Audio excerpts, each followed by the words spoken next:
grade 6 students, how are you today? I hope you still excited because today we wanna continue our topic about adaptation.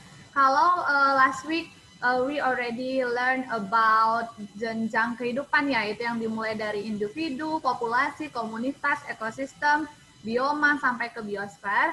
Nah, kali ini kita akan mempelajari langsung tentang jenis-jenis adaptasinya. Miss juga sudah jelaskan last week adaptasi itu sebenarnya terbagi 3 ya. In our textbook just only 2, ada structural sama behavioral. Tapi sebenarnya ada 3, ditambah lagi dengan physiological ya. Jadi we wanna talk about 3 kinds of adaptation today ya. We back to our PowerPoint yang last week. Ini ada structural. Structural itu, I already say, itu sama dengan adaptasi morfologi atau penyesuaian bentuk tubuh ya. And then behavioral, ini adaptasi tingkah laku. Dan juga ada psychological adaptation, yaitu adaptasi fungsi dari bagian-bagian tubuh. Nah, kita we continue to adaptasi morfologi yang pertama.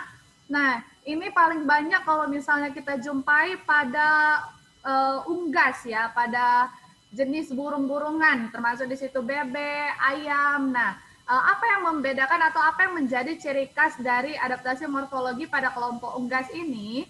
Ciri khasnya adalah bentuk paruh dan bentuk cakarnya itu sangat berbeda ya, tergantung jenis makanannya. Nah, you can see from this picture.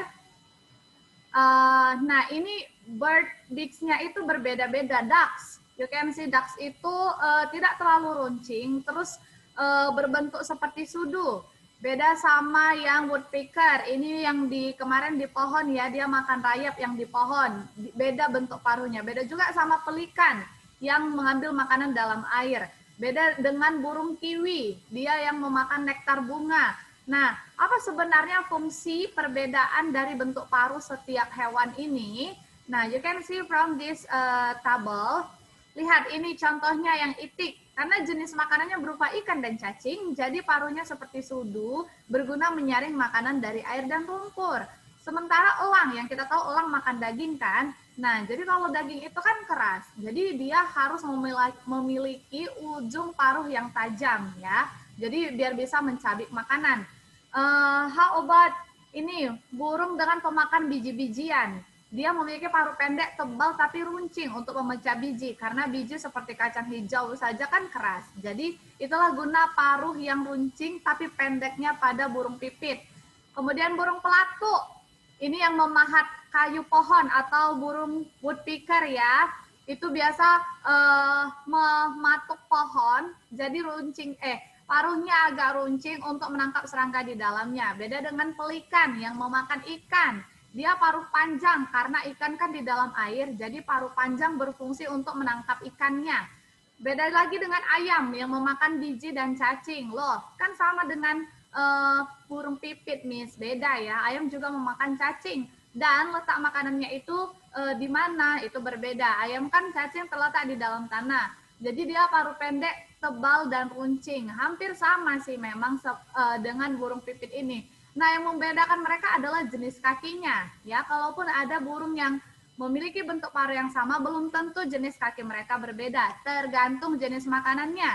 We continue to the next table. Nah, bagi burung yang pejalan kaki seperti ayam, dia memiliki 3 jari ke depan, 1 jari ke bagian belakang, tapi tidak tumbuh sempurna. Ini yang suka makan ceker, coba perhatikan, atau yang punya ayam di rumah, coba perhatikan kaki ayam itu, ya. Apa fungsi yang 3 di depan ini? Untuk mengais tanah ya, karena cacingnya kan berada di dalam tanah. Beda juga dengan kaki bebek dan burung lainnya yang mampu berenang. Mereka pasti memiliki selaput sebagai dayung untuk berenang. Makanya kalau misalnya kalian snorkeling kan itu dikasih alat bantu berupa kaki ya, itu dia bentuknya seperti selaput karena selaput membantu untuk membelah air ketika kalian ingin berpindah di air, bukan membelah menjadi 2 ya, tapi sebagai alat bantu gerak. Kemudian seperti elang, dia tadi kan makan daging, berarti dia jenis pemangsa. Jadi dilengkapi dengan kaki dengan cakar yang kuat, kuku yang kuat. Kalau burung pelatuk itu memanjat kan, karena makanan di dalam pohon.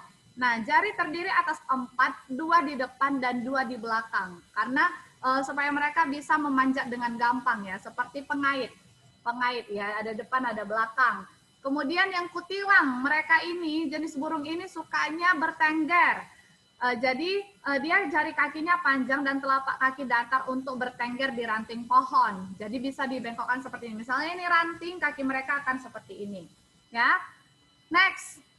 Nah, ada juga pada bentuk mulut pada serangga. Misalnya belalang itu bentuk mulutnya pengunyah. Kalau kupu-kupu penghisap karena dia makan nektar ya. Kalau lalat ini penjilat. Kemudian kalau nyamuk ini penusuk dan penghisap. Jadi nyamuk itu sehingga hinggap ke kulit kalian, ditusuk dulu baru dihisap. Kemudian, nah, adaptasi morfologi juga yang nyata kita lihat pada unta. Selama ini yang kita tahu apa ciri khas unta? Kita pasti langsung bilang bagian punuknya, Miss.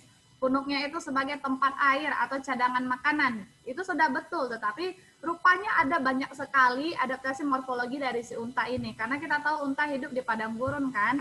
Dia mulai dari lubang hidung. Lubang hidung dapat tertutup saat badai pasir, bulu mata yang panjang. Siapa sini yang bulu matanya panjang seperti bulu mata unta? Iya, itu untuk melindungi mata dari pasir ya. Kemudian mulut dan gigi bisa mengunyah tanaman berduri karena unta juga memakan kaktus yang hidup di padang gurun. Kemudian kaki panjang untuk menjaga tubuh agar tetap dingin dari panasnya suhu pasir. Gurun pasir itu kalau siang hari kan sangat panas. Kalau malam hari sangat dingin. Nah, itulah fungsi kakinya yang panjang. Dan dilengkapi juga dengan telapak kaki yang tebal. Itu agar tidak mudah terperosok dan menahan panas juga. Kemudian ada rambut di punggung untuk melindungi dari sinar matahari. Kemudian yang terakhir ada punuknya, tadi sudah kita bahas. Nah, kalau pada tumbuhan apa? Pada tumbuhan itu ya beda dengan tumbuhan yang hidup di darat, beda dengan tumbuhan yang hidup di air. Jadi kalau misalnya yang di daerah lembab atau hygrofit, daunnya itu cenderung tipis dan lebar dan memiliki banyak stomata atau mulut daun pada permukaan daun sehingga mempercepat penguapan karena dia kan di air. Kalau tumbuhan kebanyakan air pasti akan mati. Nah, jadi pada permukaan daunnya banyak mulut daun supaya mengeluarkan air. Beda juga dengan tumbuhan air yang hidupnya memang langsung di air. Dia memiliki rongga antar sel berisi udara untuk mengapung. Kalau ini tadi kan di daerah yang lembab. Tapi kandungan airnya banyak juga. Nah, ini kalau misalnya langsung pada tumbuhan air. Jadi supaya tumbuhan bisa mengapung, kemudian daun lebar, tangkai daunnya juga menggembung yang berisi udara, berfungsi sebagai alat pelampung juga. Nah, kemudian contoh adaptasi fisiologi. Fisiologi itu kan tadi fungsi dari alat-alat tubuh. Ini misalnya osmoregulasi, pengaturan tekanan osmosis pada ikan. Jadi ikan laut beradaptasi dengan cara banyak minum, tapi mengeluarkan urin sedikit dan lebih pekat. Berbeda dengan ikan yang hidup di air tawar ya. Ikan di air tawar lebih sedikit minum, tapi urinnya banyak dan encer. Kenapa? Karena kandungan garam dalam urinnya itu sangat sedikit. Kemudian herbivora dan rayap memiliki organ yang dapat menghasilkan enzim selulase yang berfungsi untuk mencerna serat tumbuhan. Karena rayap itu kan memakan kayu, serbuk-serbuk ya. Nah, mereka mencerna dengan enzim selulasenya supaya dapat diterima oleh tubuh. Pada manusia, ini orang yang hidup di pegunungan itu otomatis lebih dingin, memiliki hemoglobin yang lebih banyak untuk mengikat oksigen daripada orang yang hidup di dataran rendah ya. Supaya ini juga berfungsi menahan atau menjaga mereka dari kedinginan. Tumbuhan yang penyerbup kaya dibantu oleh serangga menghasilkan nektar dan bau, kemudian warna yang menarik. Itu juga adaptasi fungsi ya, fungsi dari organ-organ tubuh, fisiologi.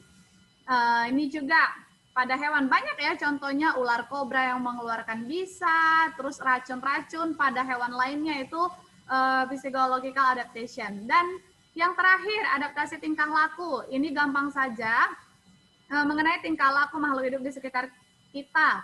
Tapi ada beberapa istilah, ada autotomi, ada mimikri, terus ada yang hibernasi, seperti itu ya. Autotomi, kalian bisa lihat gambar berarti auto, secara sendiri.